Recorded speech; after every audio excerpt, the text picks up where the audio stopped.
Next up, we're going to be talking about a little Blumhouse news here in the form of Black Christmas. Blumhouse is going to be remaking Black Christmas, and believe it or not, it's going to be in theaters not next December, not December of 2020, but December of 2019. So this news just broke 7 days ago, 1 week ago, and in this entire time, I've heard absolutely no news leaked about this film at all whatsoever. And with it coming out 6 months almost to the day of me recording this podcast, they had to have been working on this for a while. So kudos to Blumhouse for keeping this under wraps.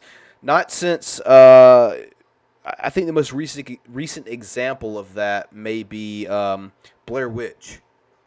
I believe 2016 sequel. They completely flew by the radar until it was time to promote that it was a Blair Witch film. So I don't know. A part of me kind of enjoys that when they hit you with that. All right, here it is. 6 months, you're going to get it. I guess that's that new impatient side of humanity now that we have pretty much everything at our fingertips.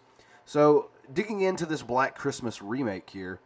Bob Clark's slasher classic Black Christmas got a fun but admittedly not too great remake back in 2006, and I'll have to agree with that. We've learned today that another is now on the way, courtesy of Blumhouse. I hope I'm not really massacring this person's name, but I'm going to go with Imogen Poots from Green Room will star. And the film is slated to have a December 13th, 2019 release date. It makes me pretty hyped for Christmas, even more so than normally. It's got a couple of the names of people who are going to be in it. Looks like Elise Shannon from Charmed, Brittany O'Grady from Star, a couple of other people here. None of them really honestly look familiar, to be honest with you, but it's something Blumhouse is pretty good at. I trust them to find a lot of these young actors and actresses that they don't have to pay an arm and a leg from, and they can a lot of times get really good performances out of, so no shade thrown there at all. In the original classic released in 1974, a group of sorority girls are stalked by a stranger during Christmas break. His name is Billy, and he's calling from inside the house.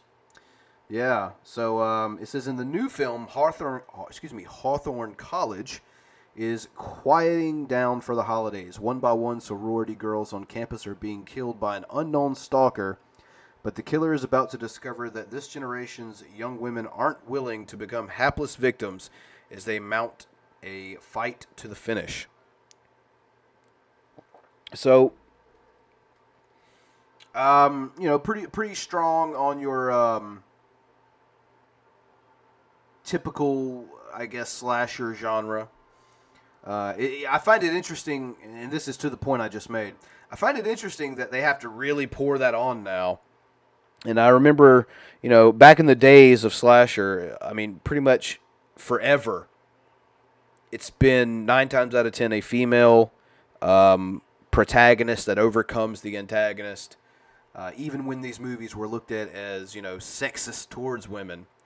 But now that, we kind of live in a society that's, let's be honest, a lot of entertainment mediums are quote unquote going woke, and so they feel like they have to put that in the description when I think, for I get at least us genre regulars, that kind of goes without saying. But, I don't know, just an interesting little tidbit that I pick up on some of these things. But I guess to their defense, they're marketing to way more than just horror fans. So yeah, Black Christmas is produced by Jason Blum, from Blumhouse Productions, by Ben Cosgrove and Adam Hendricks. So yeah, I'm looking forward to it. They've already got some, a poster out. Looks like a sharpened candy cane with some blood dripping off the end of it. Pretty basic, bare bones, but definitely enough to get me hyped. Black Christmas is it's a slasher film that I don't think gets the credit it deserves. Even influencing my favorite horror film of all time, Halloween. Interestingly enough,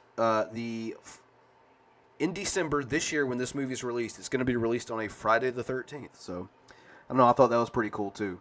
If you enjoy my content and want to support Bloody Breakdown, here are a few ways you can do so. Become a patron of the channel at the Patreon link below. You can make a one-time or a monthly contribution. Simply select a tier of $1, $5, or $10 and unlock the perks that come with your tier of choice. Perks range from early access of videos to your name in the credits listed as a producer. Check out our Amazon wish list with tech items that could go a long way in improving the overall quality of the channel and the podcast. Install Honey. Honey is a free web browser extension that automatically finds and applies coupon codes at checkout for over 30,000 shopping sites, saving you money and coupon searching time. It only takes 2 clicks to install, and using my link in the description section below helps to support Bloody Breakdown.